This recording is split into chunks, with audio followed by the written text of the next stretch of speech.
Mucho gusto.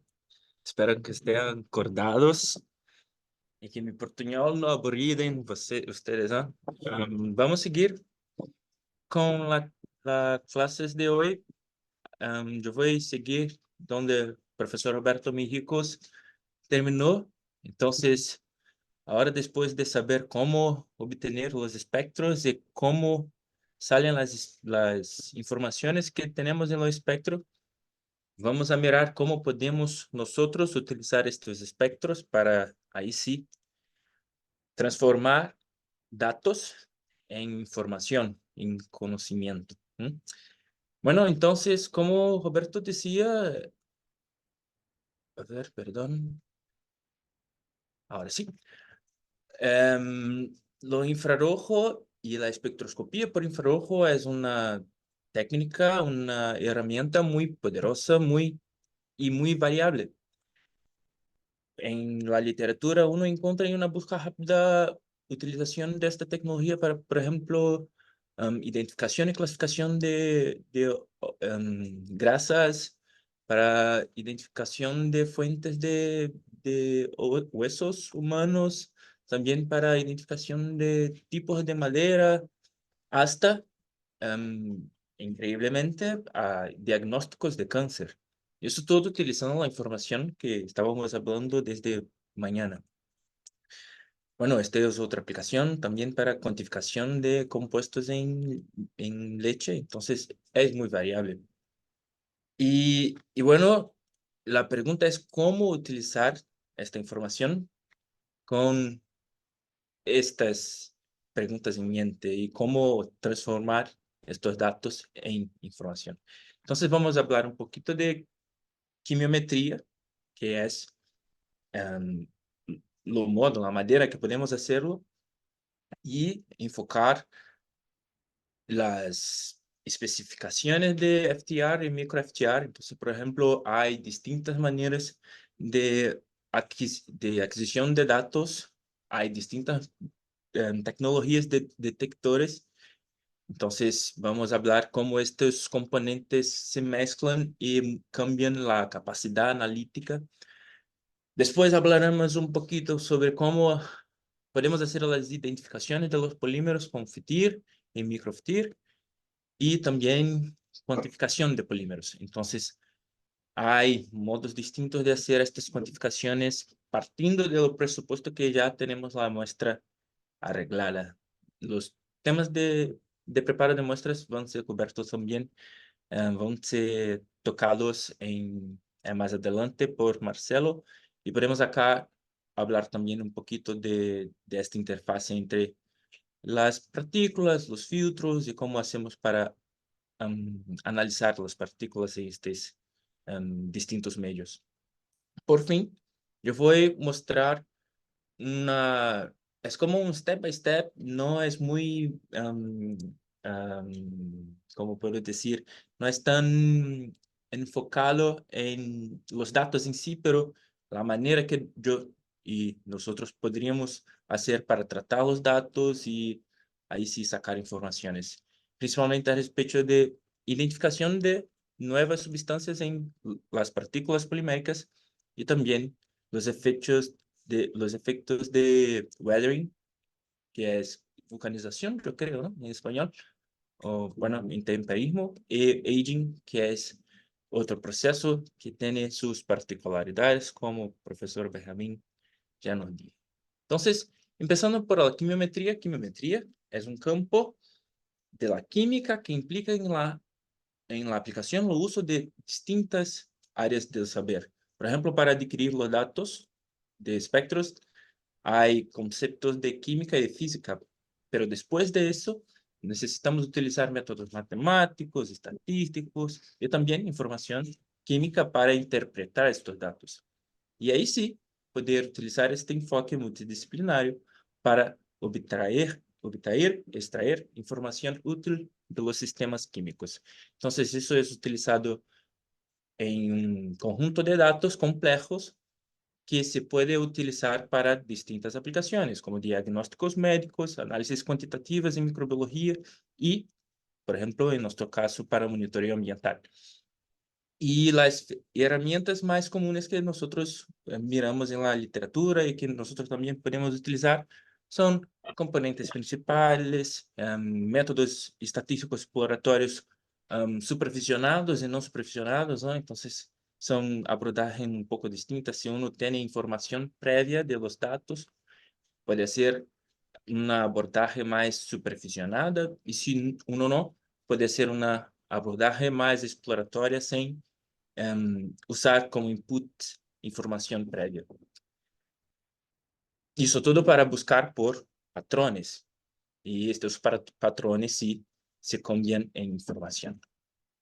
Entonces, por ejemplo, acá tenemos un conjunto de espectros típicos de infrarrojo, ¿no? Como Roberto estaba diciendo, en lo eixo X tenemos los números de onda y lo eixo Y. Y se dije Y, gracias.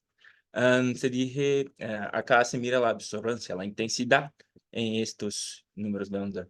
Entonces, acá hay un conjunto de muestras distintas, ¿eh? ¿Y cómo podemos hacer para sacar información de acá? Esta es la duda. Entonces, desde los principios de estudios de microplástico, no de microplástico, pero de elaboración de polímeros, se utilizan lo infrarrojo para estudios de composición de los polímeros. Y en los últimos años, para los estudios de impacto ambiental, se empezó a utilizar estas tecnologías para identificación de los polímeros. Entonces, hoy en día es crucial, es muy difícil que uno publique los datos con respecto a contaminación por microplásticos sin la caracterización polimérica, la caracterización química, y lo más usual es sí utilizar lo FTR. Entonces, nosotros hoy vamos a hablar un poquito más al respecto de estos dos equipos, que son los equipos que nosotros tenemos en el laboratorio y que cubren y que um, tocan la mayor parte de los equipos que trabajan con infrarrojo mediano. Entonces, a la derecha acá tenemos lo Tensor 2, que es un equipo un poco más viejo para nosotros. Tenemos en el laboratorio desde 2016, yo creo, ¿no? Lo Tensor 2, vamos a hablar sobre las especificaciones y capacidades de esto. Y Lumos 2 es un equipo más nuevo, tenemos un poco menos de un año, y este sí tiene la capacidad analítica enfocada para partículas más pequeñas, y, y este también tiene un microscopio acoplado. Entonces, las principales capacidades que cambian en estos equipos son sus detectores, que son distintos, y los módulos de adquisición de espectros. Y eso todo, en última instancia, se cambia lo tamaño de la partícula analizada. Porque, por ejemplo, en lo microfitear es posible analizar partículas hasta 20 micrómetros. Uno puede mirar partículas un poco más pequeñas, depende de otras variables que vamos a hablar. Y con lo Tensor 2, que es más antiguo, trabajamos con partículas hasta 1 milímetro por definición, pero también es posible mirar partículas un poco más pequeñas. Hay implicaciones, por ejemplo, si uno trabaja con partículas como, por ejemplo, 0,5 milímetro, un poco menos, empieza a tener una intensidad de los picos más bajas hasta que no se difiere lo fondo, lo background de los picos. Entonces, hay particularidades.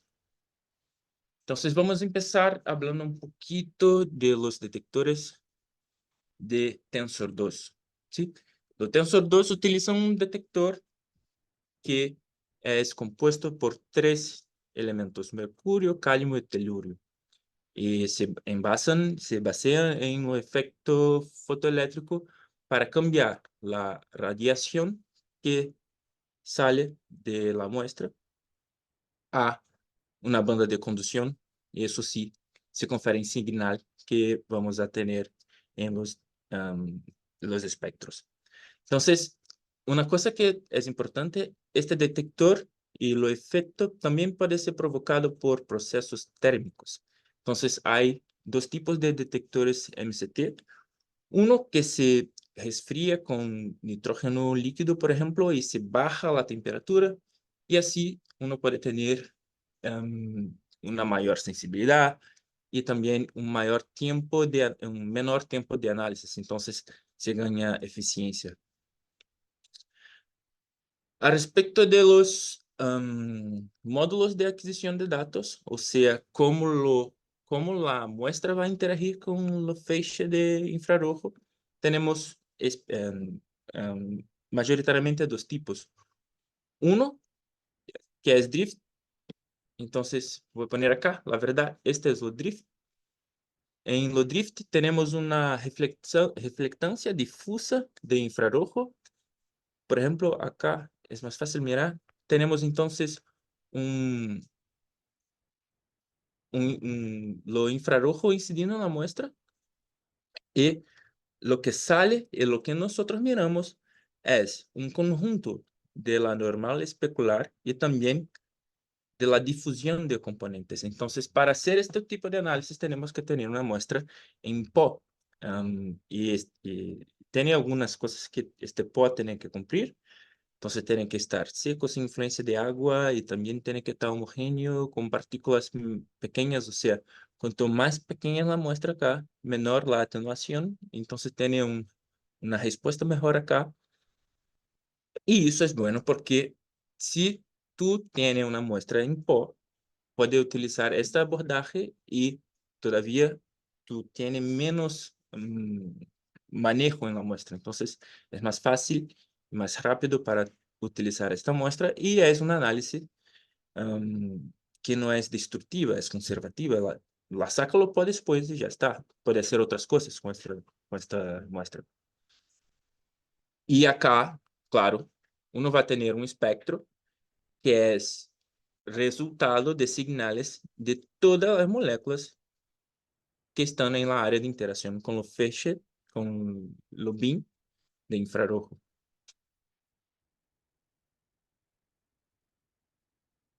Perdón. Sí, próximo. Dale. Ahora sí, volviendo a lo ATR, lo que es más comúnmente utilizado para identificación de microplástico. Este utiliza una reflexión total de la partícula, que es atenuada por lo cristal. Y como Roberto estaba diciendo, lo cristal se cambia en función de la composición de este cristal. Tenemos cristal de diamante, de zinc, de germanio, y eso todo. ah, y lo que cambia, en la verdad, es lo índice de refracción y lo señal que el detector va a tener. En, en suma, acá tenemos un espectro con señales más fuertes. Entonces, para abordaje quimiométrica y también estadística, en general es bueno tener este tipo de datos, ¿no? De espectros para trabajar. Pero a veces lo que nosotros necesitamos es una, un resultado de espectro más amplio que cubra una parte más grande de las muestras, cuando, por ejemplo, está trabajando con suelos o con otros polímeros menores y uno quiere la media de estos. Que ahora podemos hablar un poquito de los lumos, ¿sí? Porque solo para cerrar este tema, cuando trabajamos con ATR o con Drift, lo que necesitamos es cambiar este modo acá, ¿sí? Y en nuestro equipo es posible hacerlo, hay equipos que no es posible. Am, y los cuidados que uno tiene que tomar con estas análisis acá, y voy a decir ahora, y se aplica también a los lumos, es que tiene que estar libre de humedad, tanto en la atmósfera por cuenta de los componentes del equipo. Entonces, el equipo es muy sensible a la humedad, entonces tiene que mantener un espacio seco, y también por cuenta de la humedad en el espectro. La misma cosa para lo dióxido de carbono en la atmósfera. Entonces, Uno tenía dos alternativas, otro tenía una sala muy cerrada y específica para este equipo y una persona apenas trabaja allá y no tiene tanta fuente de CO2, o entonces trabaja en una área más alejada, es más difícil porque tiene que tener baja humedad en una área más grande. Entonces, tiene que tomar cuidado con eso porque estos sí influencian en el espectro y uno mira la influencia de CO2 de la atmósfera en los espectros. Entonces, es importante tener eso en mente. Ahora sí, hablando sobre los LUMOS 2, tenemos dos tipos de detectores. Lo MCT, que es lo mismo que estábamos hablando ahora poco para lo Tensor 2, entonces no voy a cubrir. Hay algunas especificidades, pero no cambia tanto. Y también acá sí hay la posibilidad de utilizar un detector FPA, que es un Focal Plane Array o un- una, una secuencia de camadas de detectores que se utiliza mucho para cámaras térmicas, por ejemplo. Y a respecto de adquisición de datos, tenemos tres tipos. Lo ATR, lo mismo que estábamos hablando también, con la distinción de la composición de cristal que cambia acá. Y otros dos tipos más, la transmitancia y la reflectancia. Uno también puede trabajar con transmitancia y reflectancia en los lumos, pero la verdad son los resultados de interacción de lo modo de ATR. Entonces, acá y allá, acá en Lumos y tanto en Tensor es posible, y también es posible convertir los datos. Si uno tuve lo modo de adquisición de absorbancia o de total attenuated reflectancia, es posible convertir a reflectancia. Ahora hablando un poquito sobre lo FPA, que es como una cosa que es como una nueva frontera para el tipo de análisis. Entonces, desde 2019, yo creo 2020, están usando microscopio acoplado con este tipo de detector para aumentar la resolución. Este funciona con un tipo especial de bolómero, que es un dispositivo para convertir radiación electromagnética convertir calentamiento hasta radiación electromagnética, entonces señal. Entonces, este detector sí, obligatoriamente tenemos que resfriar con nitrógeno líquido. Y ahí sí, este detector tiene una serie de pequeños bolómeros como estos que estábamos hablando en la película delgada. Y ahí sí, esta matriz funciona como una lente para que nosotros veamos los espectros con una resolución espacial. Entonces, por ejemplo, comparando los detectores acá, en esta imagen acá tenemos la imagen visual de una muestra. Acá su respectivo por FPA, los detectores de Focal Plane Array. Y acá un mapeo utilizando los detectores MCT. Entonces, lo que miramos acá en FPA, cada píxel es un píxel de 5 por 5 micrómetros y en cada píxel de eso tenemos 1024, sí, 1024 espectros. En cuanto que cuando nosotros tenemos un mapeo utilizando los detector MCT, tenemos una resolución más pequeña. ¿Por qué? Porque nosotros vamos a tener un espectro que es resultado de toda área de interacción entre lo cristal y la muestra. Entonces va a depender del tamaño del cristal y de área de interacción de lo cristal con la muestra. Entonces, mira que lo mapeo acá tiene una resolución muy más pequeña en comparación a un mapeo utilizando o FPA. Ya está.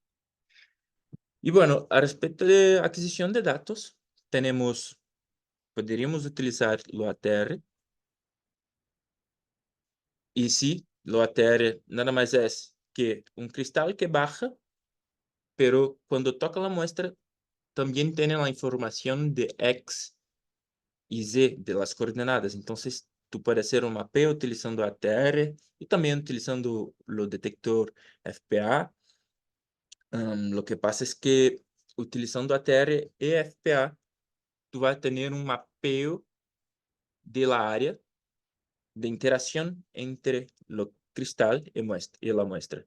Entonces, es posible tener también este tipo de adquisición de datos en casos específicos para utilización de análisis de un punto específico de una muestra, por ejemplo, y si uno quiere una resolución muy grande en un punto pequeño, pero no es tan utilizada para identificación, porque en identificación normalmente tenemos filtros y los puntos de análisis de interés están espalhados, están como en toda área de filtro.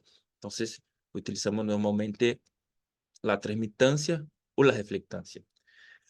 Para utilizar la reflectancia, la desventaja es que durante el proceso de filtración tiene que filtrar con un material que es completamente reflexivo a infrarrojo, que normalmente es oro, que no es barato. Entonces, un filtro de oro y, y uno mira la diferencia entre la reflectancia total y la reflectancia que sale de muestra.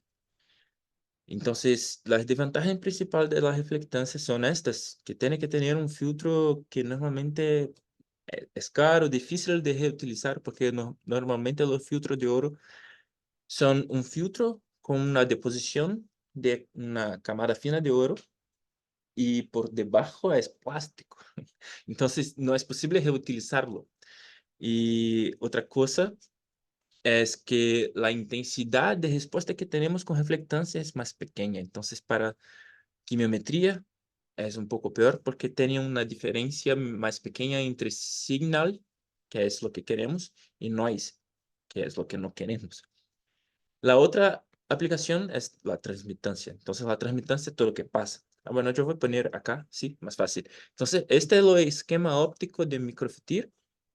Acá en la parte de arriba está más la parte óptica de video para hacer lo mapeo visual.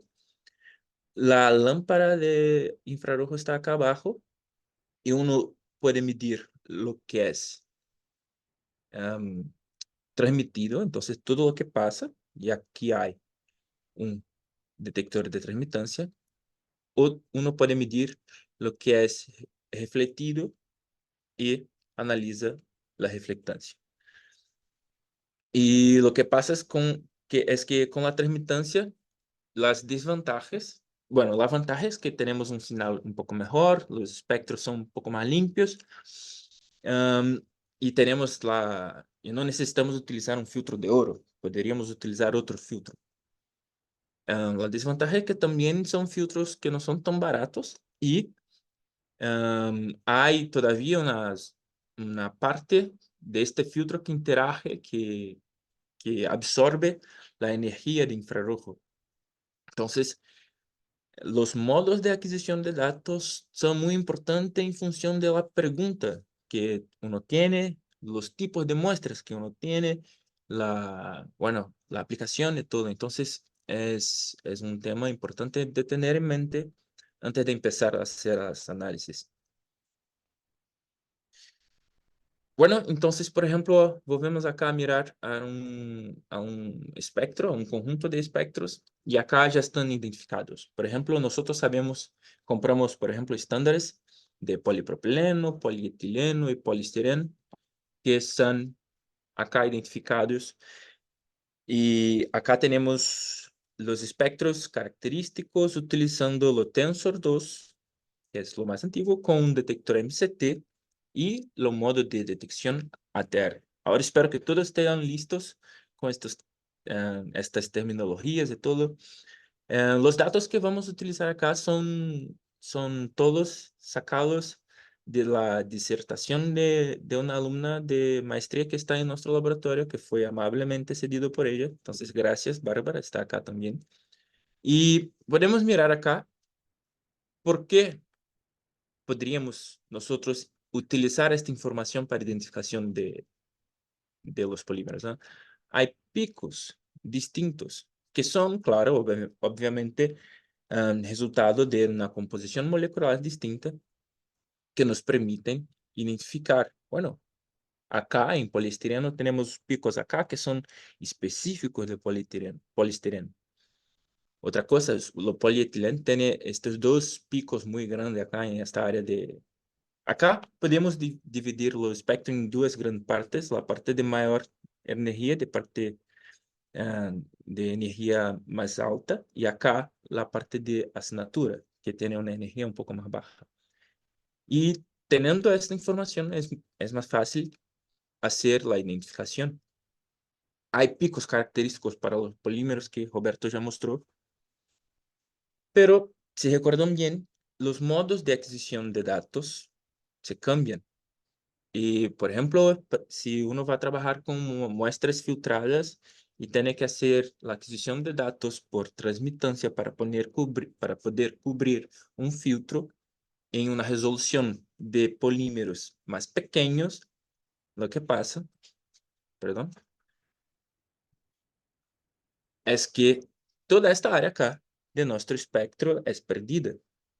¿Y perdida por qué? Porque nosotros tenemos la parte de energía de infrarrojo que interage con lo filtro que es posible utilizar para transmitancia, que en nuestro caso es Anodisk. Anodisk también es un filtro un poco caro, es hecho de nitrato de aluminio, yo creo. No, perdón, de plata. Plata se dice, silver, sí, sí, plata. Y esta información toda acá es perdida. Entonces, ¿lo que significa eso? Que nuestro poder de discernimiento entre picos distintos de estos distintos polímeros es más bajo. Ahora, yo quiero mostrar también algunas cosas que se pasan en estudios ambientales, ¿no? Entonces, acá tenemos dos espectros. Un espectro de poliestireno, que es lo azul. Este poliestireno es nuevo. Sacamos, compramos un estándar y analizamos. En rosita acá tenemos un poliestireno que está weathered o degradado, que nosotros pusimos en Bahía de Guanabara, en Brasil, Río de Janeiro, y dejamos por apenas 2 semanas. Y mira cómo se cambia el espectro. Tenemos picos nuevos acá que luego más vamos a atribuir a grupos funcionales específicos. Nuevos picos acá, en esta región, y acá un poquito también. Entonces vamos a marcar los puntos que hay cambio, ¿eh? Entonces estamos acá mirando. Estos son polipropilenos, igual. En amarillo son los nuevos y en naranja los más viejos. Tenemos acá también picos apareciendo, acá también y un poquito acá. Y marcándolos son regiones, áreas de espectro que son las mismas que miramos antes. Y con polietileno también lo mismo pasa. Tenemos picos acá apareciendo, acá también un poquito, ¿no? Y marcándolos igual. Entonces, cuando nosotros vamos a tratar de muestras ambientales, lo que podemos sacar de eso, perdón, lo que podemos sacar de eso es que lo grado, lo tamaño de distinción entre los espectros se queda más bajo, porque tenemos cosas del medio ambiente que están apareciendo ahora en nuestros espectros, se mezclando los picos característicos de nuestros polímeros y que tienen señal similar entre los polímeros. Entonces, esto también es un punto de dificultad para hacer la distinción entre plásticos, porque estos son plásticos que nosotros ponemos a 2 semanas en medio ambiente. Imagínate lo grado de degradación y de cambio de estos espectros a lo largo de décadas, séculos de años. Y acá es lo espectro de lo que limpiamos de los polímeros. Entonces, llamamos de biofilme acá, podríamos también llamar de plastisphere, que es un termo nuevo que se refiere a todo que está adherido a las partículas de polímeros. Y acá tenemos picos, los picos que estábamos mirando en los espectros. Pues, yo puedo decir a ustedes, son picos relacionados acá a composición orgánica, de la materia orgánica que hay en la materia orgánica adherida, o entonces los biofilm mismo, que son microorganismos que colonizan la superficie de los polímeros. Entonces, hay acá señales referentes a carbohidratos, a lípidos, a proteínas, ¿cómo le llaman? Fósforo, como ATP y todo. Entonces, eso todo se ve acá. Y acá estos dos picos acá son referentes a minerales que también se miran en, en espectros de infrarrojo, que es una porción de lo que se adhiere a las partículas de polímeros, ¿no? Material sólidos en suspensión, material inorgánico que es posible se adherir a este complejo que se queda arriba de los polímeros absorbido. Entonces, podemos utilizar quimiometría para sacar las partes de los espectros que a nosotros es interesante para hacer las identificaciones. Entonces, si te recuerdan, quimiometría es el uso de métodos matemáticos y estatísticos para sacar información de sistemas de información química. Entonces, por ejemplo, podríamos nosotros hacer correcciones como baseline corrections, que son funciones que normalizan lo espectro para que tenga una línea de base común. Bueno, una cosa es importante. Si utilizo una función para normalizar un espectro de tu conjunto de datos, tiene que utilizar la misma función para todos. Y hay funciones que son más indicadas a infrarrojo. Por ejemplo, es muy común utilizar rubber band para los espectros de infrarrojo que tiene por eixo Y la absorbancia. Pero por Kubelka, que es una otra unidad de medir la absorbancia, la intensidad, perdón, se utiliza otro tipo de función. Entonces es importante tener eso en mente. Y también podemos cortar, remover áreas del espectro que nosotros sabemos que son interferencia. Por ejemplo, los CO2 que está en la atmósfera cuando estamos tomando los datos aparecen acá. Entonces sacamos esta parte del espectro. Podríamos también sacar los ruidos que están cerca de lo inicio y fin de los espectros y todo para que tengamos menos ruidos. Recuerden que lo importante es tener las informaciones de signal to noise lo más isoladas posible. Entonces volvemos a mirar acá los polímeros.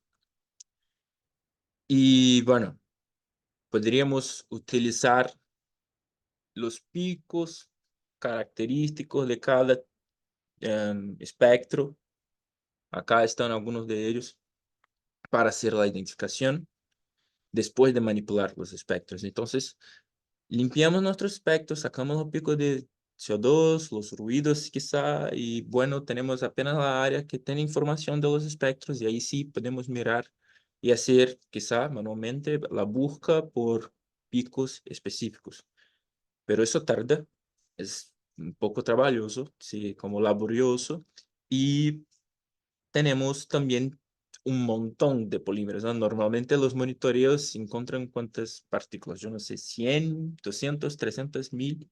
Entonces, hay métodos estatísticos para hacer eso menos laborioso, más rápido. Por ejemplo, un análisis de clusterización, de agrupamiento.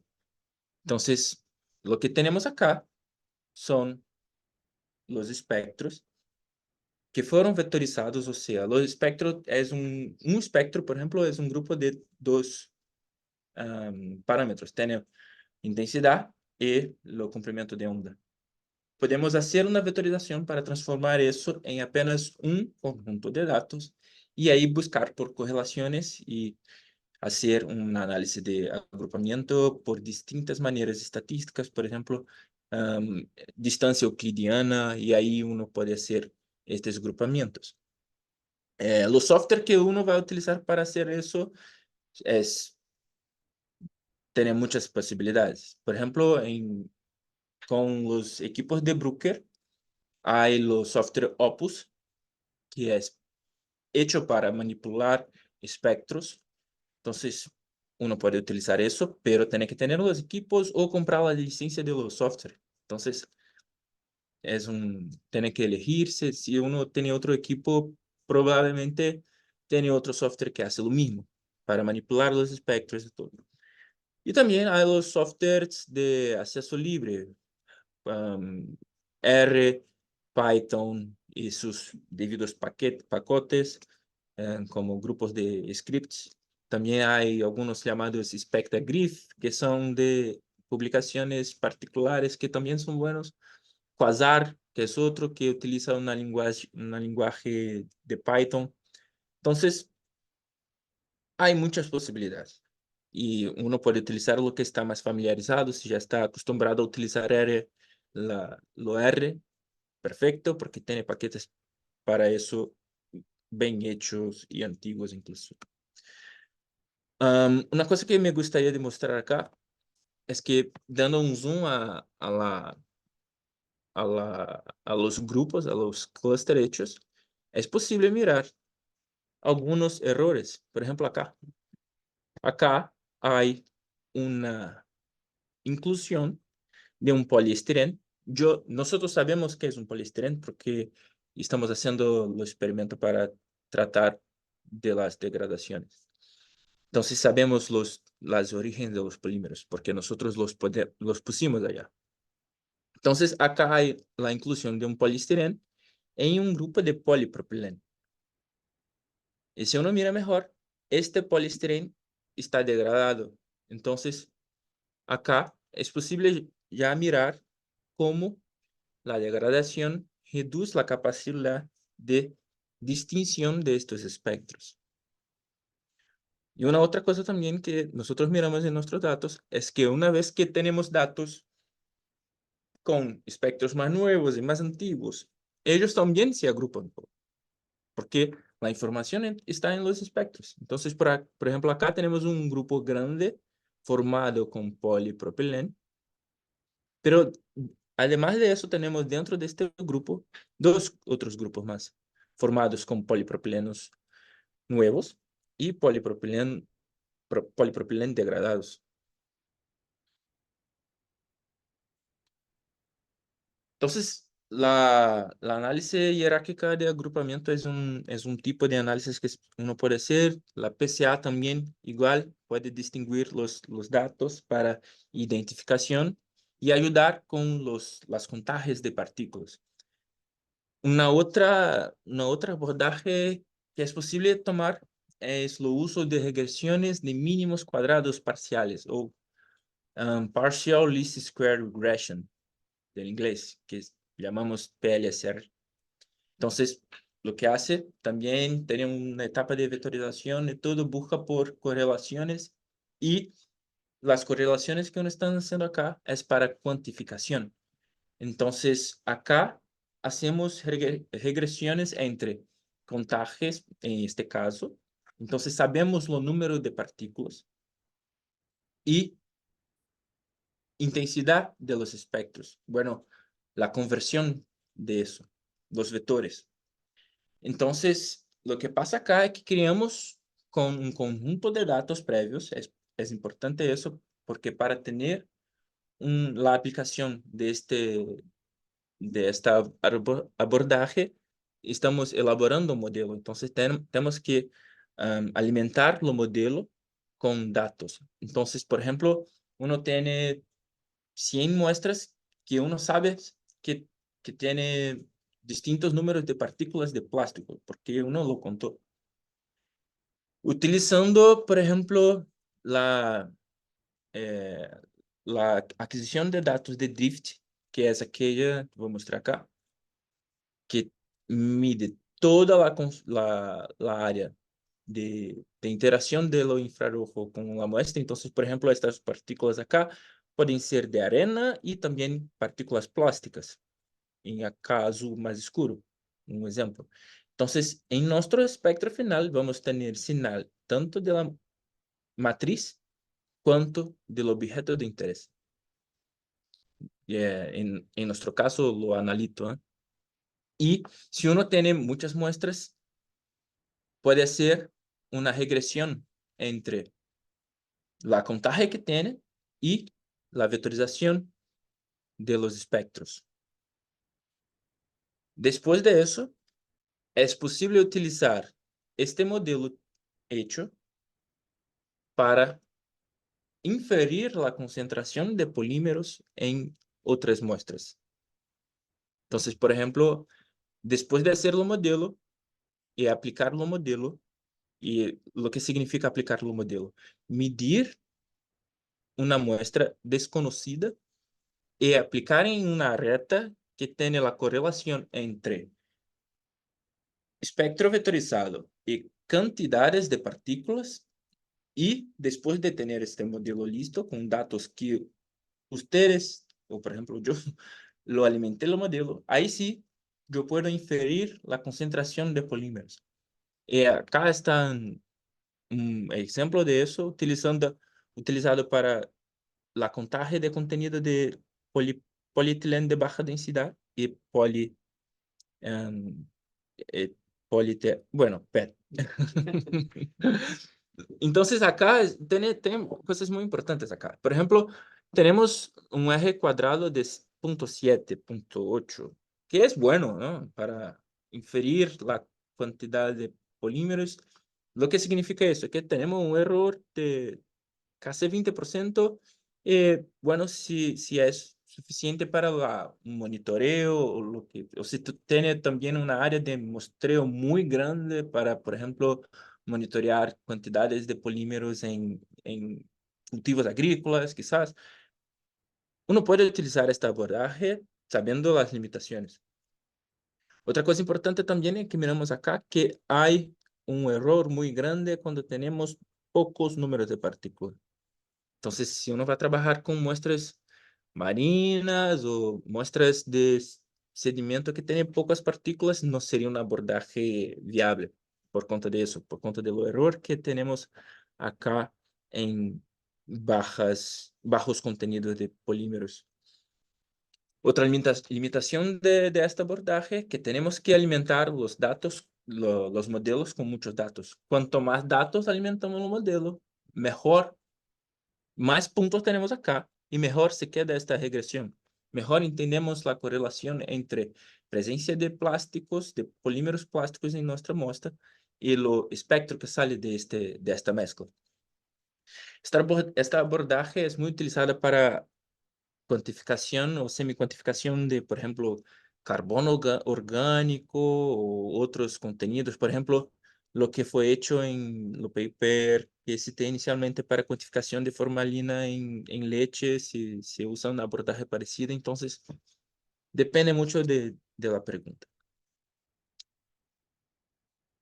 Bueno, ahora pasamos para los lumos y la metodología de adquisición de espectros en partículas más pequeñas, ¿no? Porque esta es la finalidad del LUMOS, mirar partículas más pequeñas, porque en ATR o mismo en Drift tenemos un limitante que es la área de interacción del feixe con la muestra, entonces lo BIM.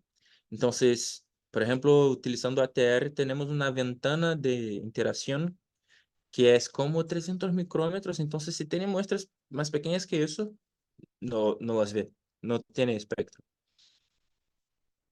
Entonces, vamos a empezar utilizando la configuración FPA. Entonces, nuestro detector es lo Focal Array con un ATR. ¿Eso por qué? Esto es definido por la muestra que uno tiene. Acá yo tenía una muestra que estaba filtrada en GFF y este filtro no tiene la capacidad de ser analizado por transmitancia o reflectancia. Reflectancia no, porque no reflete lo infrarrojo, absorbe. Y justamente por absorber no puedo trabajar con transmitancia. Entonces, no me quedó otra alternativa a trabajar con ATR. Lo cristal va a bajar y tocar la muestra en los puntos que yo definí. Entonces, para intentar mejorar,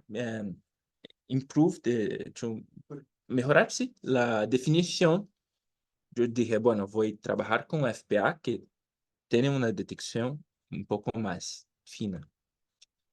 Y bueno, acá están los espectros. Tengo dos puntos analizados. Bueno, tenemos más puntos analizados. Uno puede em, seleccionar varios puntos en la partícula para que lo cristal baje, toque la muestra y saque el espectro. Elegí acá dos para tenermos más claro, porque uno es en la partícula y lo otro es en filtro. Entonces tenemos lo señal y lo pico bien característico acá de los filtros de GFF. En rojo, picos que son relativos a la muestra.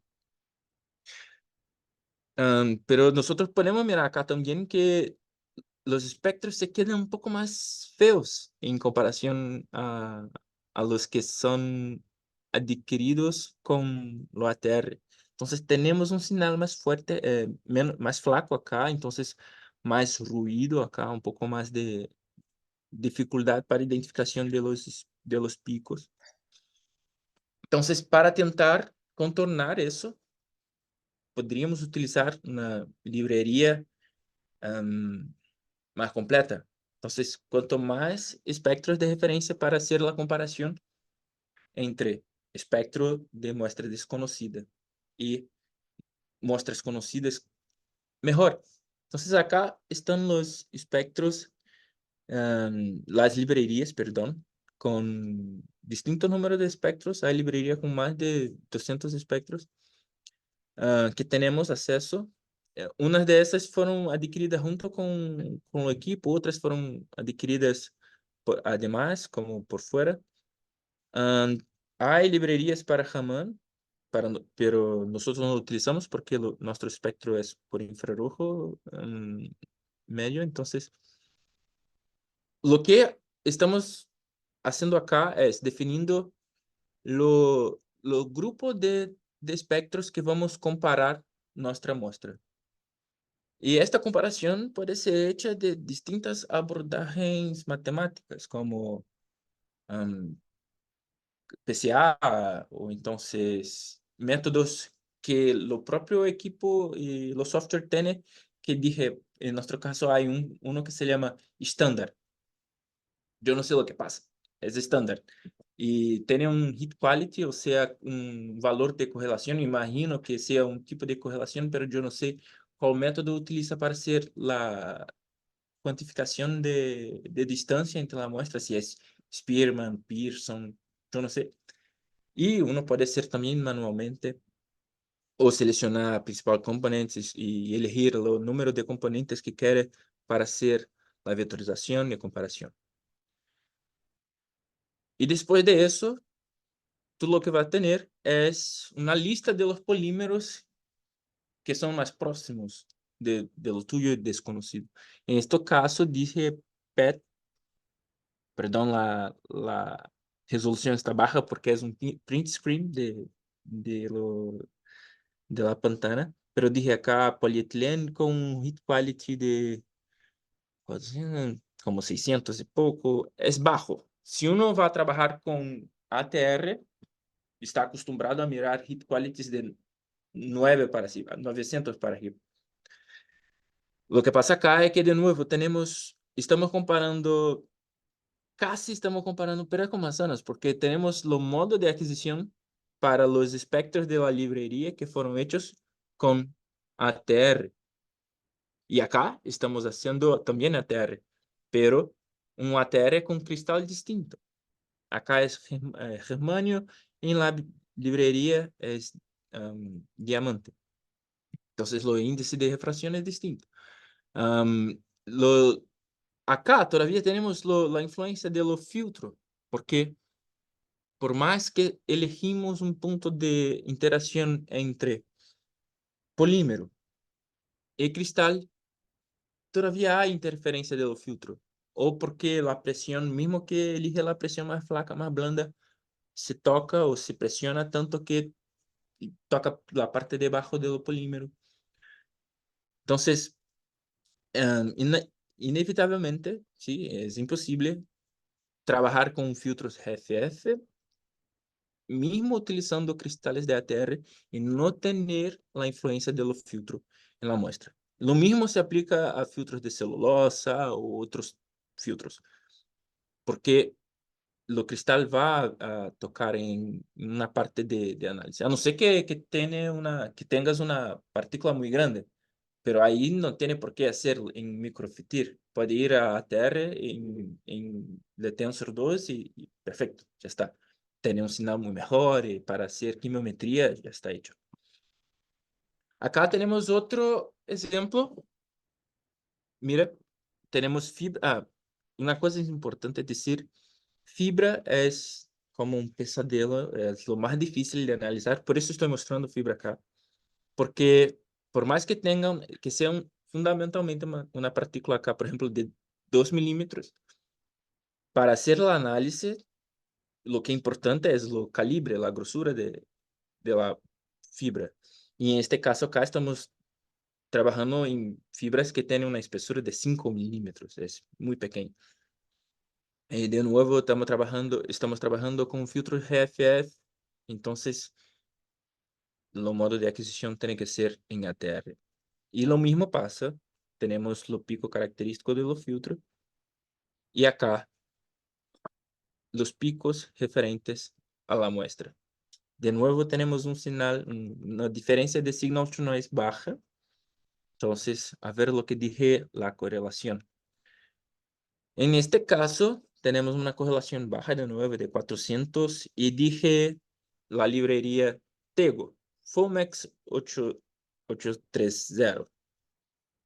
Lo que eso significa. Bueno, fui a buscar lo que es esto y es un despumante concentrado compatible con la tecnología de polímeros orgánicos, que no contiene silicona o disolventes. Entonces, es un polímero, sí, pero ¿cómo reportamos eso? Esta es otra dificultad que vamos a encontrar, porque cuanto más pequeñas las partículas que analizamos, menos convencionales son. Entonces se queda más difícil reportar. Y bueno, acá hay picos de degradación muy grandes, ¿eh? Que también bajan la heat quality. Imagínate, si está trabajando con partículas muy pequeñas, significa que las partículas están en el medio ambiente por mucho tiempo. Entonces, están sufriendo aquellos efectos que cambian los espectros que miramos en una orden de grandeza muy grande. Miramos distinción en plásticos que estaban apenas 2 semanas en el medio ambiente. Entonces, en partículas pequeñas que están, yo no sé cuánto tiempo en el medio ambiente, se cambia mucho y eso también reduce la capacidad de identificación de los polímeros. Bueno, acá tenemos otra muestra. Ahora sí utilizando los filtros NanoDisk, que es lo filtro que permite a ustedes y a nosotros trabajar con los métodos de adquisición de transmitancia, lo que significa que tenemos am, los, los feixes de infrarrojo subiendo y interagiendo con la muestra y siguiendo hasta el detector. Acá hicimos la gente de las partículas y todo, y acá, por ejemplo, estoy mirando en esta partícula acá. Entonces, voy a dar un zoom acá. Este es el tipo de resultado que tenemos cuando usamos lo FPA con el modo de adquisición de transmitancia. Bueno, tenemos primero un espectro que empieza de 1200 hasta 4000. Perdemos aquella parte de asignatura, pero tenemos espectros muy más limpios. Entonces acá voy a hacer de nuevo lo mismo. Voy a sacar las partes que no son información. Entonces la influencia de CO2, los ruidos, dejé apenas los picos característicos e hice una comparación con la librería. Perdón, encontramos acá, ya, encontramos acá otro tipo de polímero, que es un antiespumante de silicona para recubrir los solventes. Bueno, acá está lo que busqué en la literatura respecto de lo espectro que la librería dije que está más próximo de los espectros que tenemos acá. Una cosa que yo hice fue elegir los espectros con la mayor intensidad. Entonces, todos estos puntos acá, si yo clico en cualquier punto de esta imagen, yo voy a tener un espectro. Y esta imagen está hecha con la clusterización de áreas específicas del espectro, más específicamente esta área acá, que es una área de asignatura del polímero.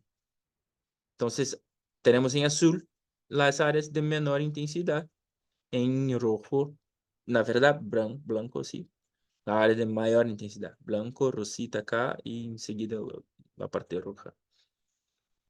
Entonces, tenemos efectos acá de baja respuesta que se aumentan hasta que llega en un punto blanco acá, que tenemos lo máximo de respuesta, de interacción entre la muestra y el feixe. Entonces, esta es la parte más espesa de la partícula.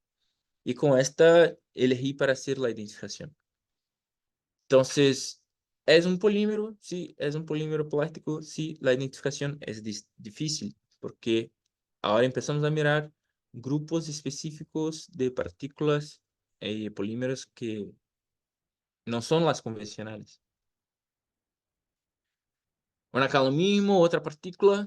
Yo hice la misma abordaje acá, seleccioné algunos puntos para elegir, para hacer la identificación. Y acá me dije PVC. Y miramos los picos característicos de todo, ellos baten, tenemos apenas hasta acá, entonces los hit quality no es tan bueno como 600, pero es lo suficiente. Miramos y sabemos que es una partícula plástica. Y acá ya estamos en la frontera de la capacidad del equipo. Tenemos de nuevo una partícula de fibra que tiene menos de 5 micrómetros de calibre. Y estos son los espectros que nosotros, bueno, voy a dar un zoom acá. Esta es la respuesta, la área de interacción que elegí para hacer la análisis. Y acá están los puntos que elegí para mirar acá. Yo podría clicar también en las partes blancas para mirar, pero yo tenía como eso, o lo punto verde, que no tiene nada, es lo fundo.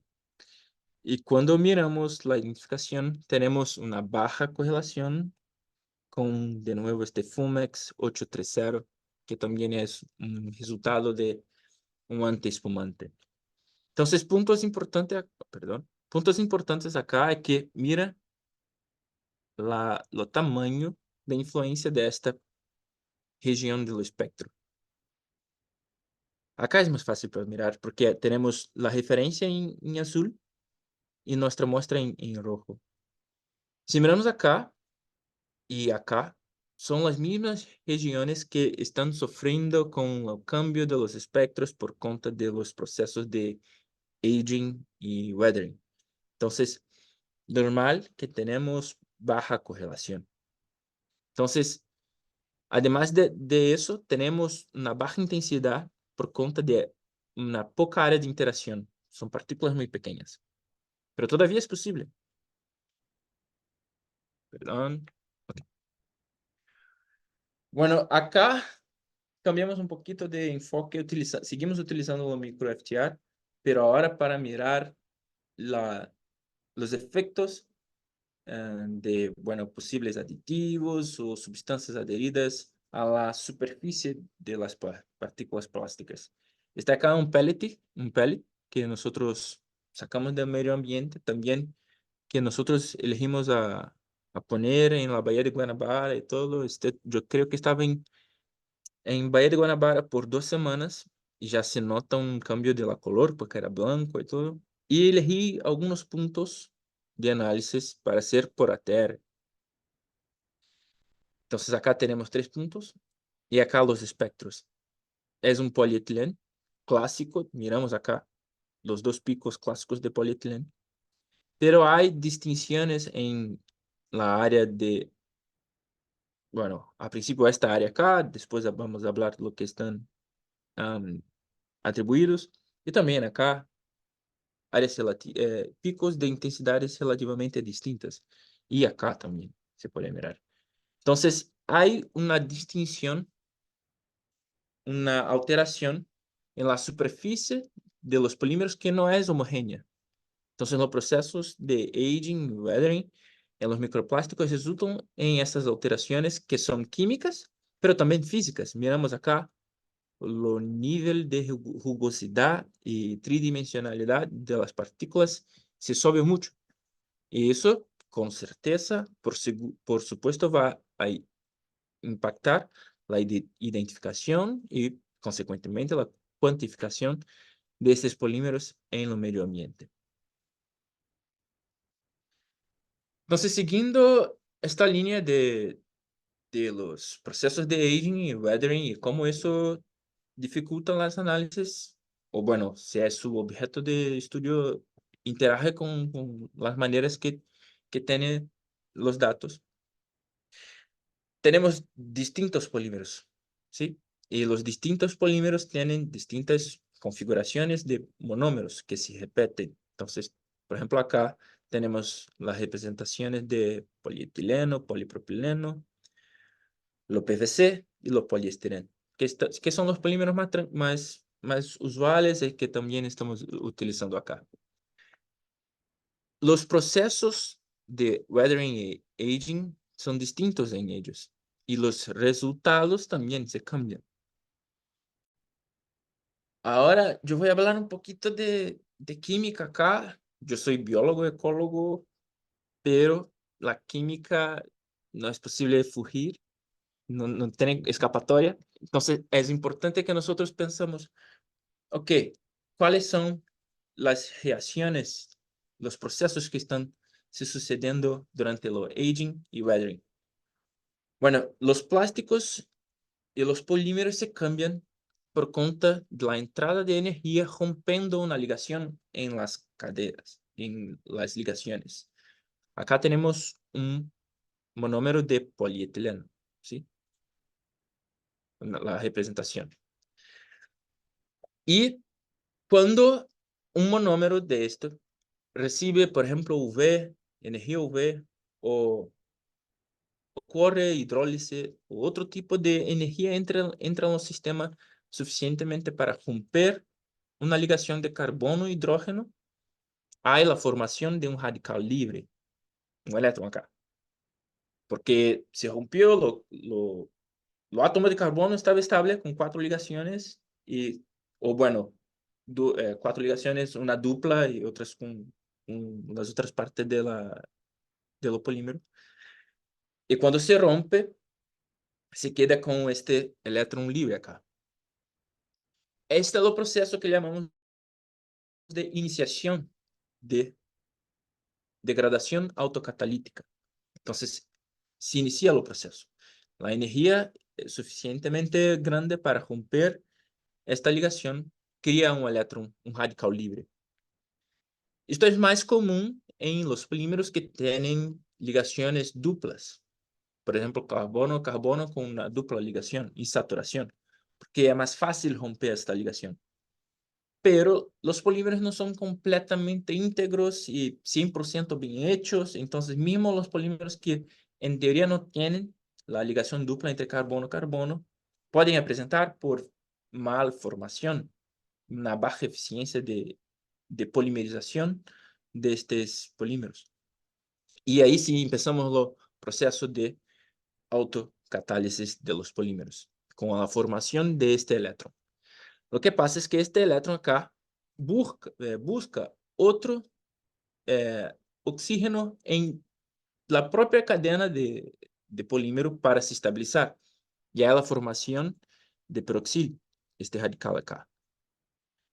Lo peroxil, por su vez, busca un hidrógeno también de dentro de la cadena para se estabilizar. Entonces, acá hay la formación de hidroperóxido. Este hidroperóxido, por su vez, puede seguir rompiendo o entonces tener, seguir rompiendo y eso sea un proceso autocatalítico cíclico que sigue aconteciendo hasta que hay lo rompimiento homolítico de este radical. Y lo que significa que cuando hay lo rompimiento homolítico, tenemos la formación de agua, acá, hidroxila, que se liga con otro hidrógeno de medio y forma agua, y ketonas y oleofinas. Entonces, ketonas o cetonas y oleofinas, que son carbono, ligaciones duplas, y carbono, oxígeno, también ligaciones duplas, son productos de estos procesos de oxidación y quiebra. Ahora, por favor, miren acá. Tenemos, entonces, durante el proceso de quiebra de las cadeas, ligaciones entre oxígeno e hidrógeno, carbono duplo y oxígeno, ketonas, y carbono por ligaciones duplas.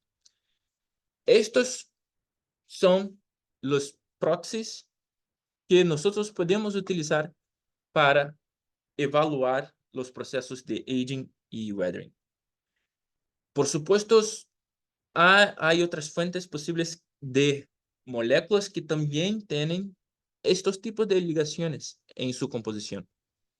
Pero acá hay un compilado que podemos discutir. Por ejemplo, hidroxil, que es, yo voy a volver un poco acá. Hidroxil está relacionado, atribuido a esta área acá, que es responsable, que es, en la verdad, o entonces, sí, esta, este radical, que es la vibración de OH en este wave number, este rango de wave number, y tiene dos posibles fuentes.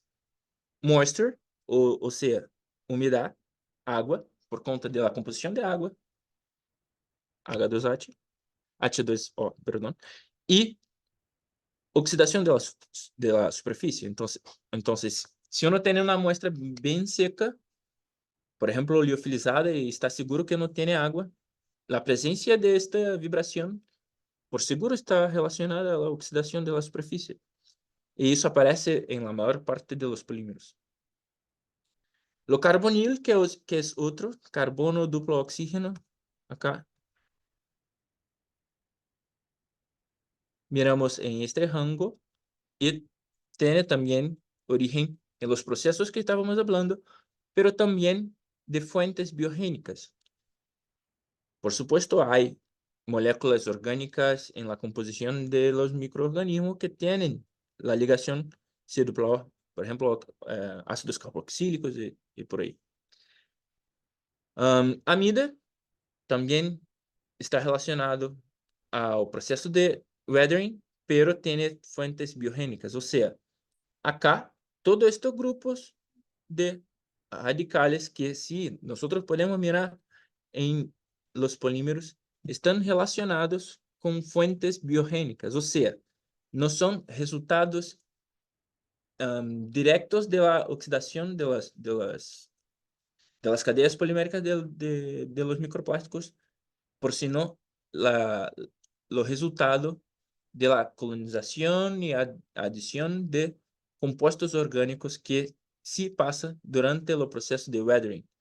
Entonces, acá yo creo que es un buen momento para nosotros distinguirnos eso, ¿no? Separarnos.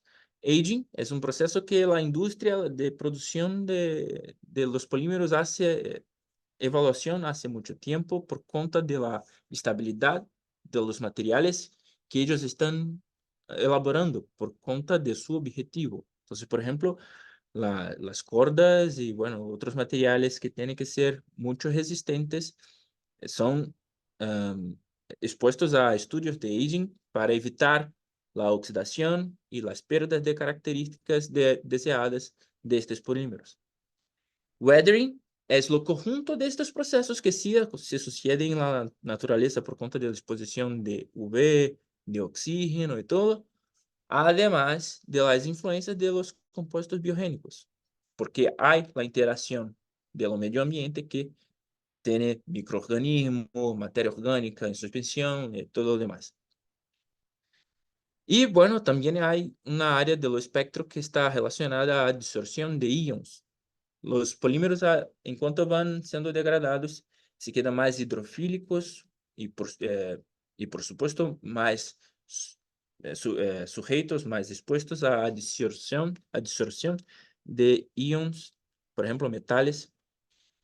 En esta referencia, elige una banda muy larga, entonces es difícil. Lo, bueno, si yo, por ejemplo, fuera a estudiar eso, buscaría referencias con picos más específicos de íons posibles para mi muestra, para tener una capacidad de resolución un poco mejor, porque de 500 a 1150 es muy largo. Si uno mira a los otros, tiene un rango más pequeño, los picos más definidos. Pero como está hablando de muchos íons, hace sentido. Esta referencia es de un paper de Nature que salió en fin de año pasado, que también estudió long-term degradation, como degradación a largo plazo.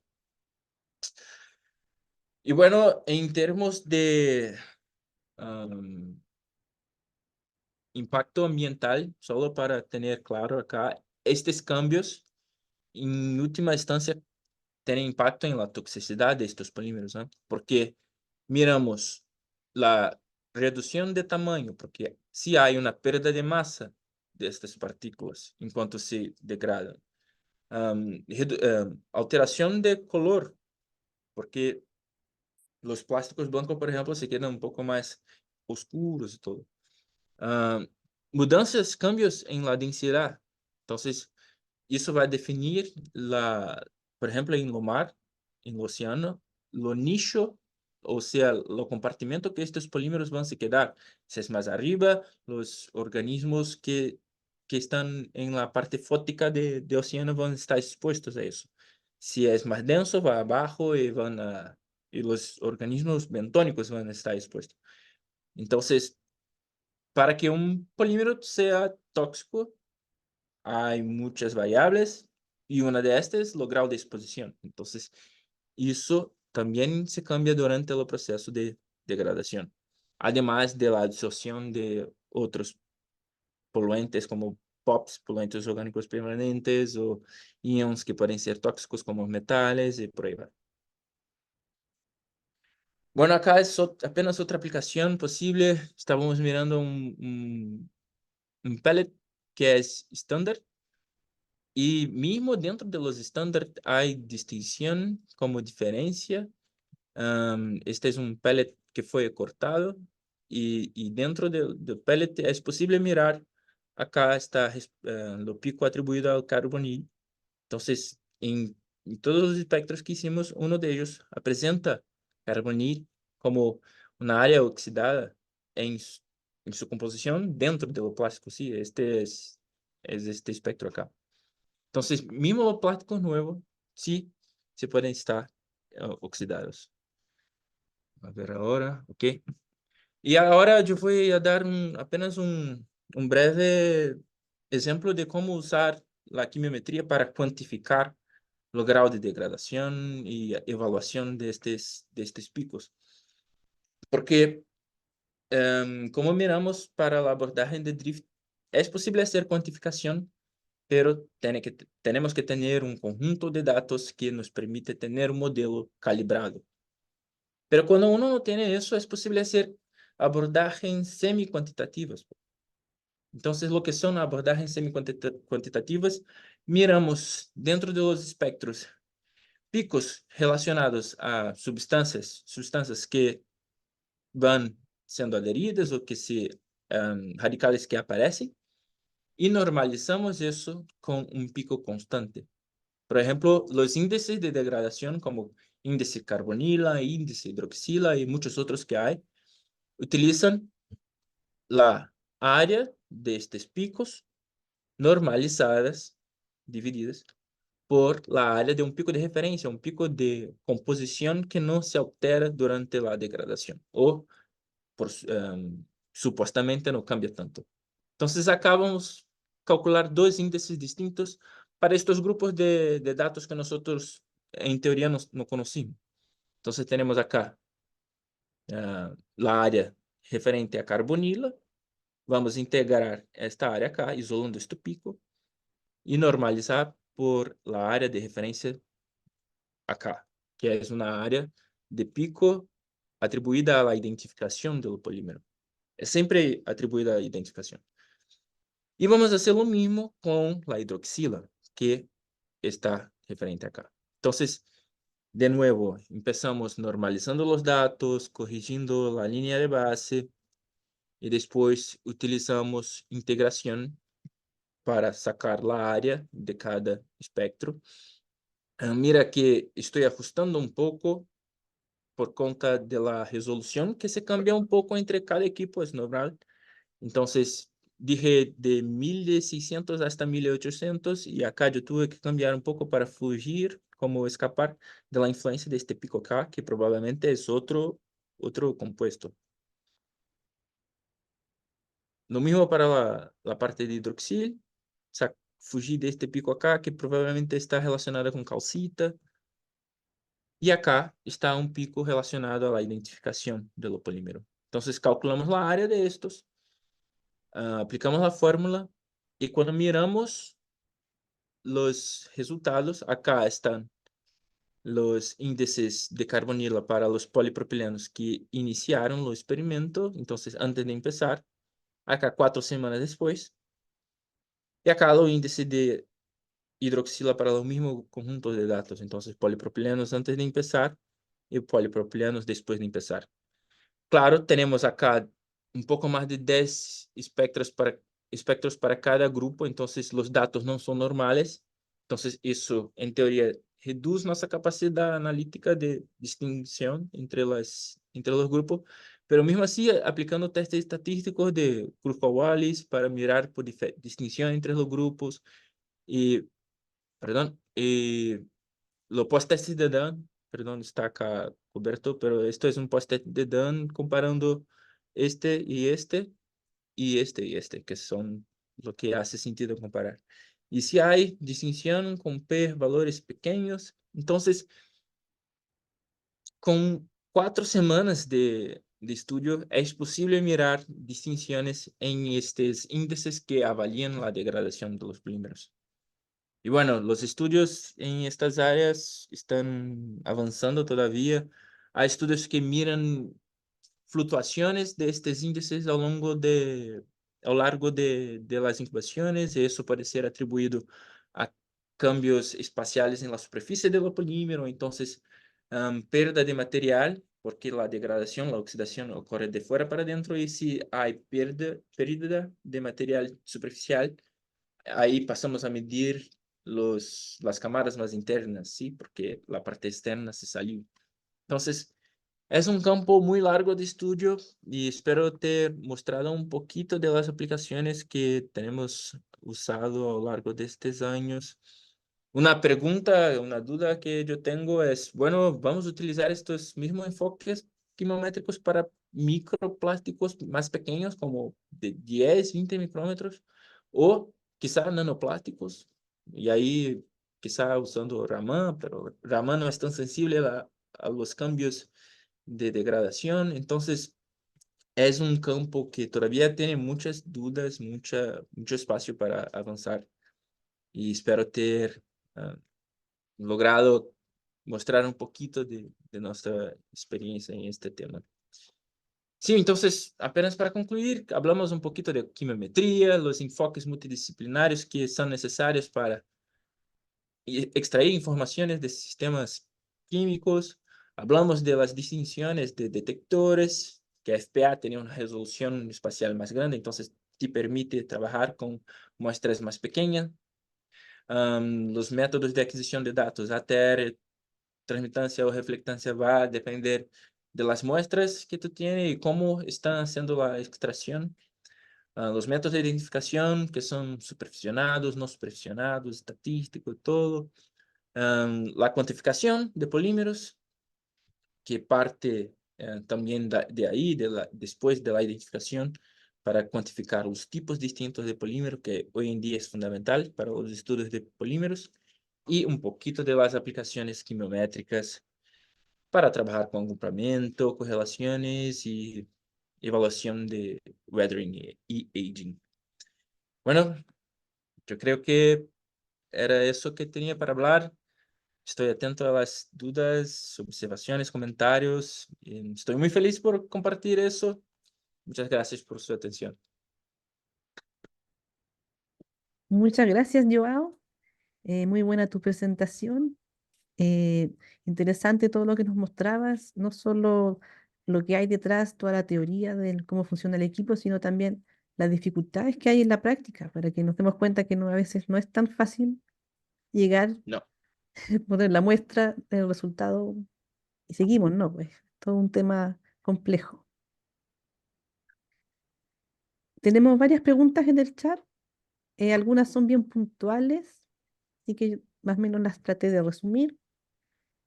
Sara Purka nos pregunta, cuando tú mostraste que se podía hacer correcciones en la línea base de los espectros, si estos equipos tienen más funciones, ¿cómo se pueden, eh, cómo se veía muy pequeña la imagen que mostraste? sí. ¿Qué tanto permiten manipular eso? Bueno, depende de los software que uno está utilizando.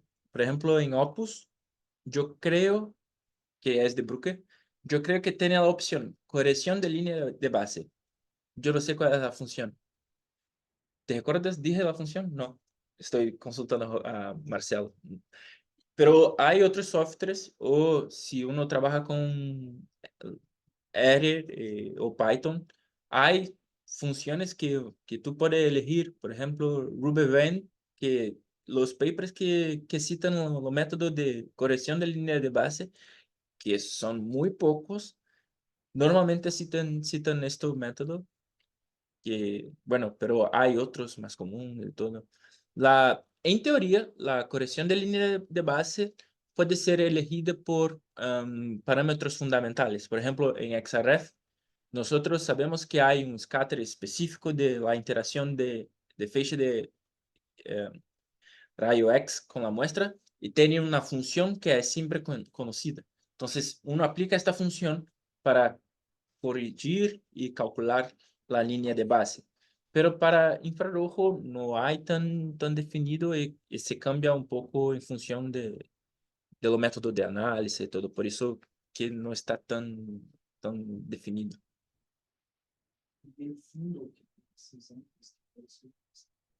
Sí, una cosa importante también que Marcelo está me recordando, siempre antes de hacer análisis es importante tener como protocolo tomar un fondo que no es su background, es su fondo, pero que te permite sacar la influencia de las otras cosas que no son muestras para que uno tenga señales más acurados, más específicos, correctos.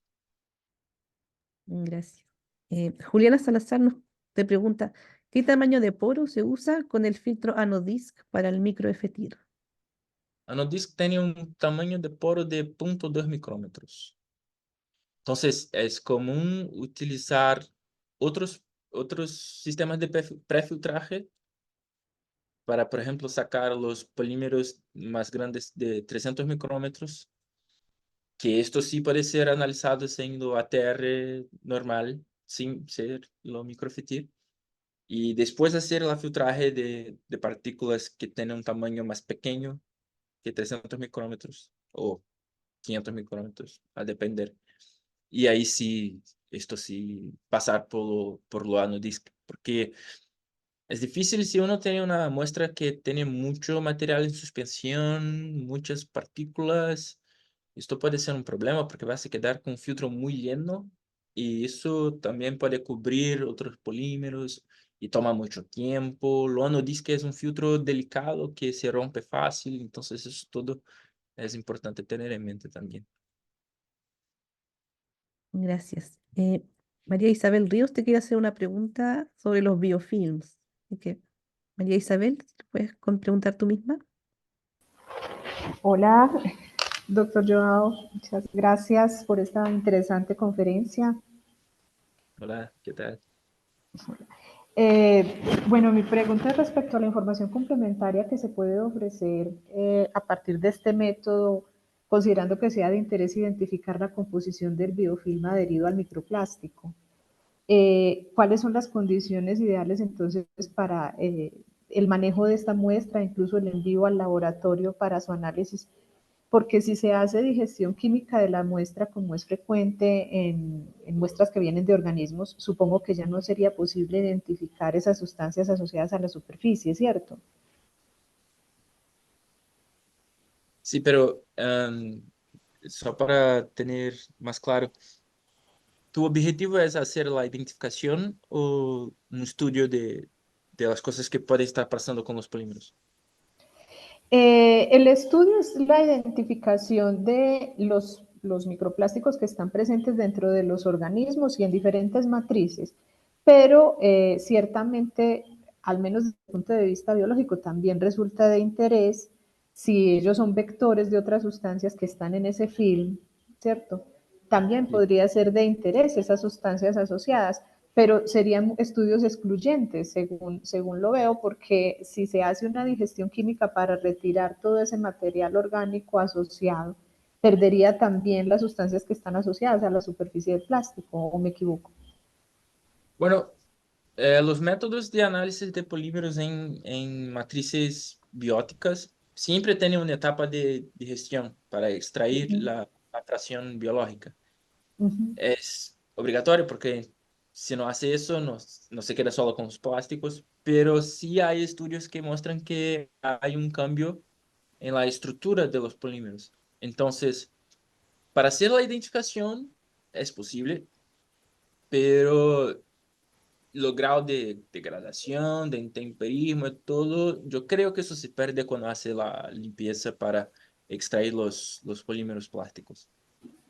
¿Existe una alternativa, doctor, para de pronto sacar parte de la muestra con la intención de ver el material asociado, las sustancias asociadas? ¿Existe algún método que no involucre esa digestión y que pueda llevarse a cabo para tener una idea de ese material asociado?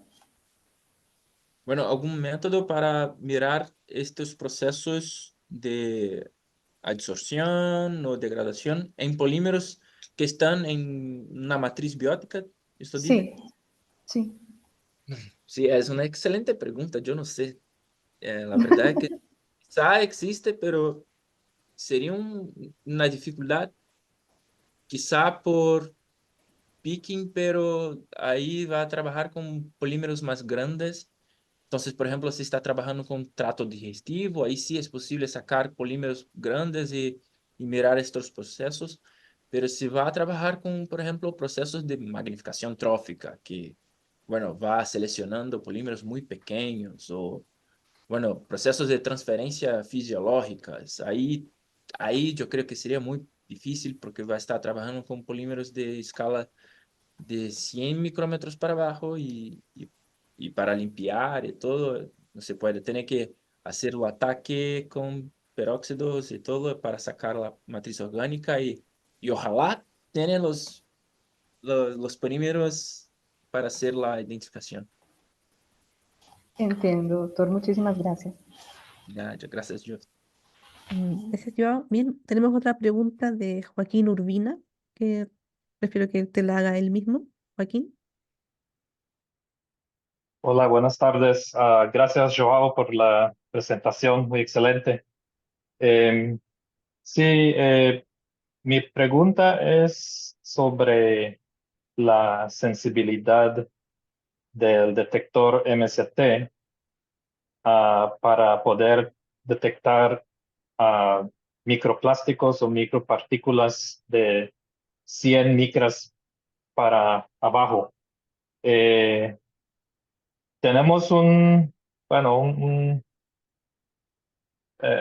problemita entonces para, en ese sentido, no sé si tiene que ver con el tipo de detector o usar el modo ATR para poder hacer esta detección. Entonces mi pregunta es, ¿tiene que ver más con el tipo de detector o el modo de operación o de adquisición para poder detectar estas micropartículas de 100 micras para abajo? Gracias. Gracias por la pregunta. Bueno, yo creo que depende mucho de lo modo como tú ves la muestra. Si tú tienes la muestra en filtros y los filtros no son anodiscos, son cualquier otro material, tú vas a tener que trabajar en ATR porque no va a ser posible trabajar con reflectancia o transmitancia. Y, y lo que pasa es que si tú tienes polímeros más pequeños que 100 micrómetros, con certeza, por, si- por supuesto, va a tener áreas de interacción entre lo filtro y lo cristal. Por supuesto, más que cristal le muestra. Entonces, yo imagino que va a tener señales muy flacos y difíciles de hacer la identificación en este caso. Sí, porque Y para, se mira, y se para contornar mira, eso, sí, y para contornar eso, si tú tienes un filtro de RFF, por ejemplo, con partículas pequeñas, uno puede cambiar al detector FPA si tiene la posibilidad. Y bueno, lo que va a tener es la área de cristal con 1020 espectros. Y mira si este cristal tocó la muestra por, por comparación entre la imagen, porque va a tener una imagen de área de interacción del cristal con la muestra. Y puede elegir lo espectro que es con certeza, por seguridad, la muestra. Y ahí sí. Entonces podría trabajar con ATR y un detector de FPA para intentar hacerlo.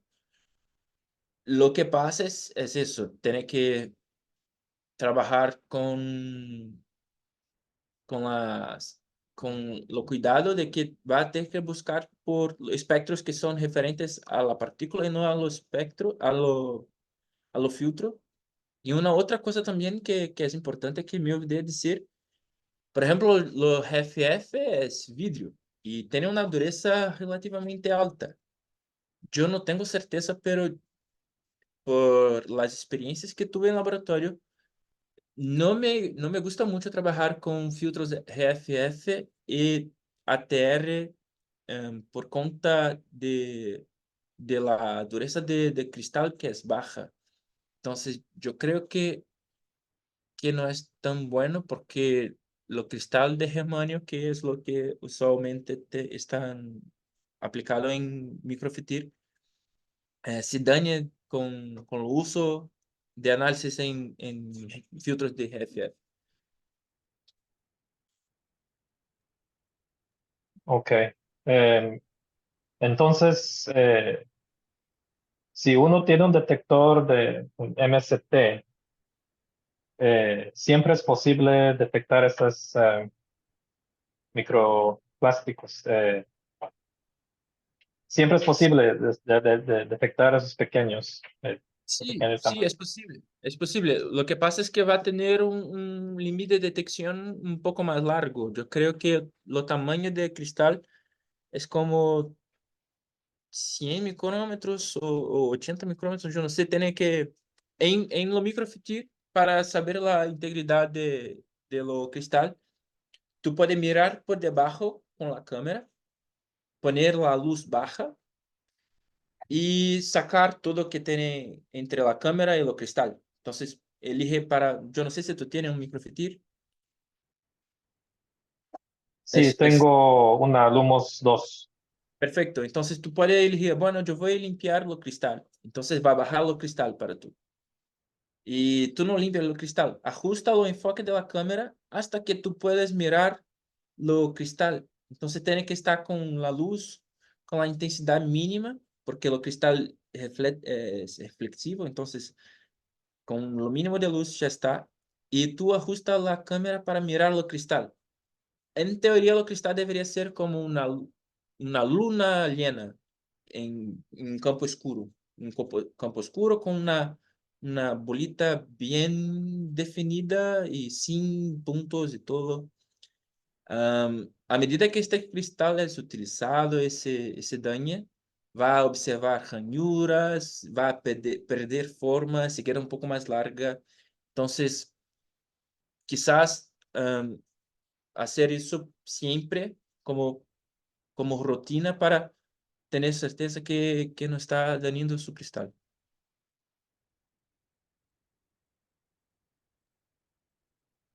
Bueno, gracias. Y, Joe. y es posible mirar lo tamaño de su cristal. Entonces, con la cámara puede medir como lo tamaño y saber lo mínimo que un polímero tiene que tener para cubrir toda la área de su cristal.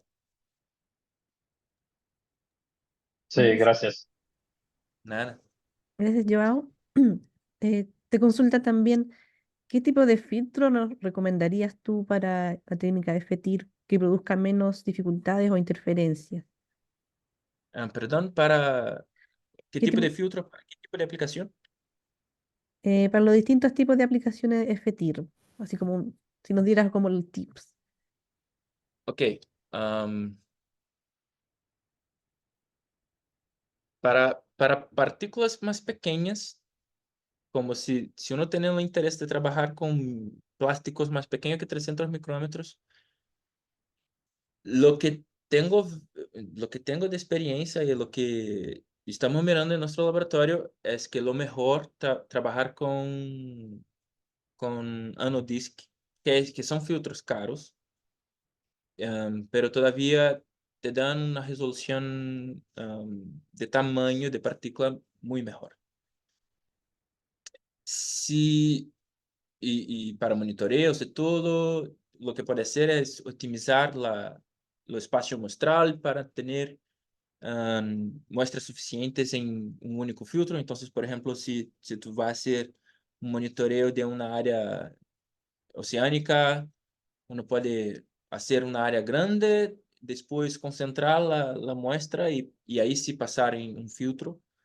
Y en este filtro va a representar una área grande y ya está. Ahora, si tú vas a hacer un monitoreo y bueno, lo tamaño de muestra que está interesado es más grande que 300, 500 micras, ahí ya está, puedes usar lo Tensor o otros ATRs más simples. Y bueno, si vas a trabajar con biota, ahí por seguro va a estar interesado en los microplásticos más pequeños, porque es lo que hay. Y ahí también trabajar con Anodisk.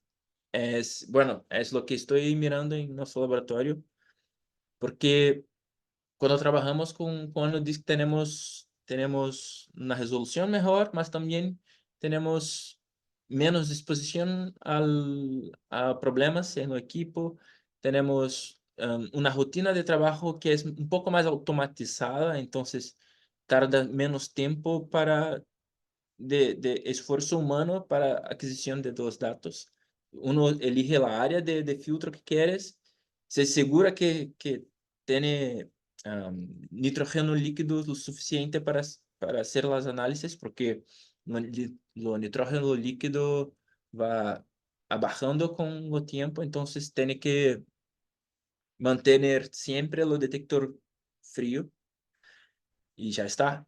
Tarda un par de horas, pero va a tener la área definida con los espectros en toda esta área y puede hacer los contajes, hacer la identificación y todo.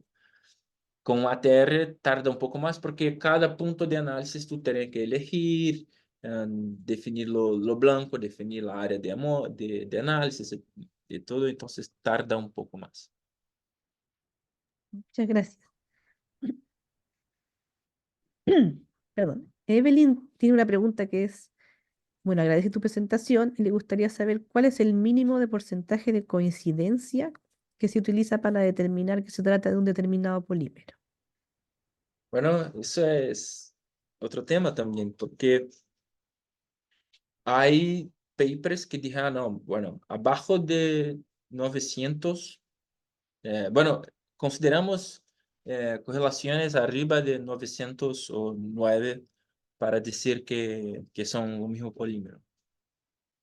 Y eso está bien, se está trabajando con una librería que fue hecha con ATR de diamante y está comparando datos que fueron adquiridos con ATRs de diamantes, todos polímeros grandes, con sinales intensos y todo.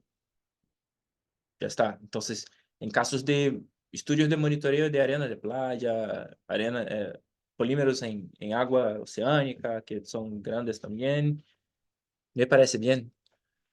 Entonces, sí se puede, pero cuando pasamos a estudiar polímeros más pequeños, con un tiempo de exposición más largo y con grados de intemperismo grandes que sacan información, que incluyen picos distintos.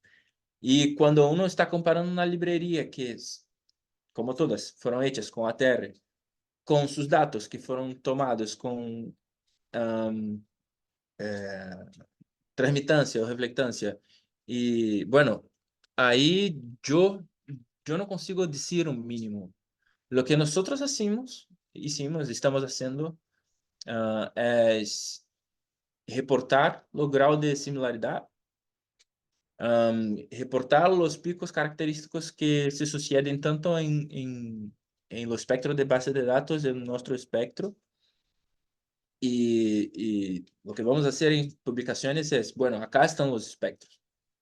Y así uno está seguro que está siendo transparente y entonces va a tener una área de, como un apéndice, un material suplementar con los espectros. Pero es muy difícil tener una correlación de 900 para partículas muy pequeñas porque los, las librerías de bancos de datos no fueron hechas de esta manera. Entonces, los métodos de adquisición de datos son fundamentalmente distintos. Entonces, mismo que tuviéramos lo mismo polímero,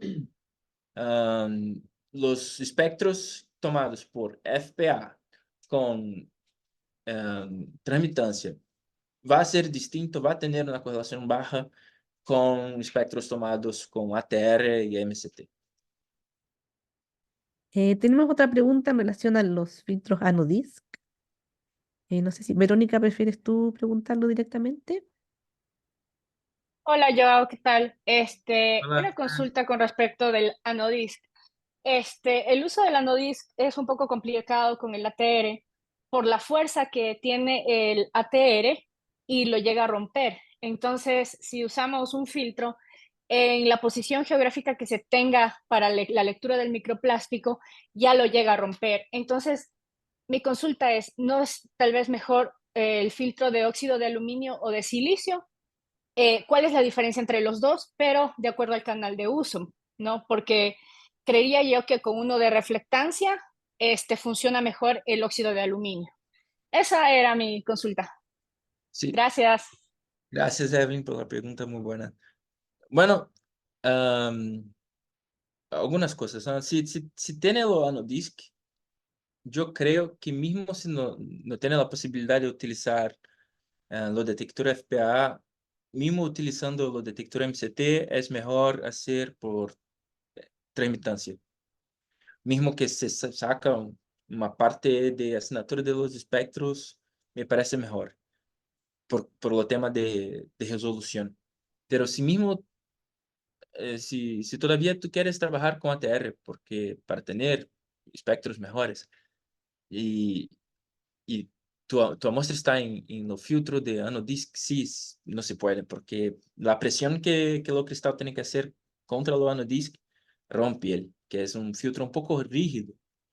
Hay estudios haciendo comparaciones, utilizando como los filtros que tú dije, porque la diferencia entre ellos, como tienen una composición diferente, van a tener picos característicos distintos.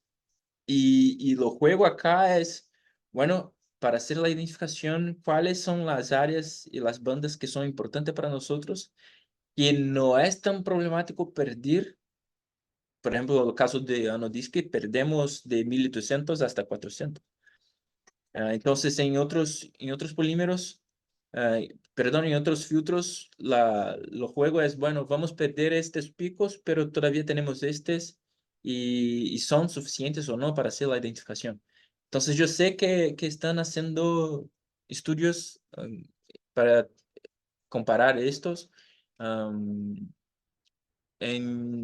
Ahora mismo no, pero hace un poco, un par de semanas estábamos hablando con Mariana, que va a estar con nosotros en viernes, y ella también compartió algunas posibilidades. Por ejemplo, bueno, una alternativa que podríamos quizá testar, testear, es tener un filtro, hacer una deposición fina de oro, como hacen para hacer microscopía de varredura, y utilizar, y después hacer otra deposición y todo, y trabajar con reflectancia. O entonces sí identificar los otros materiales de filtros que van a tener una área de absorbancia con infrarrojo, pero todavía no son tan grandes a punto de imposibilitar la identificación de los polímeros. Entonces es todo un otro campo de estudio. Sí, sí, Pero, ahí nace otra pregunta con el filtro de oro, porque el filtro de oro tiene una base también de policarbonato y ahí vienen en cambio los filtros pues, de policarbonato. ¿Cuál es mejor usar ya analizando en la reflectancia? bueno, en teoría, si tú tienes una camada íntegra de oro, no importa el material debajo, porque el oro es súper reflexivo. Pero si uno intenta reutilizar este filtro, ahí limpia y todo, y esta superficie de oro va saliendo y todo, y ahí empieza a aparecer los señales de lo material base, como policarbonato. De hecho, estaba hablando con Carlos y estaban teniendo este problema en Mónaco. Entonces, por eso surgió la posibilidad de quizá hacer las deposiciones de todo como hacen para microscopía de varredura, pero yo no sé, yo no estoy en esta área todavía. En términos Gracias. prácticos, en términos prácticos, lo que estamos mirando es, bueno, si quieres hacer estudios de partículas muy pequeñas, la metodología que está más establecida es utilizando un disco y todo. Pero sí hay otras alternativas. Lo que pasa es que como es un campo muy nuevo, la parte mala y buena es que no está nada tan establecido y tan cerrado. Entonces, uno puede buscar alternativas. Muchas gracias, Joao. Bueno, entonces, muchas gracias. Nos vemos viernes. Muchas gracias, Joao.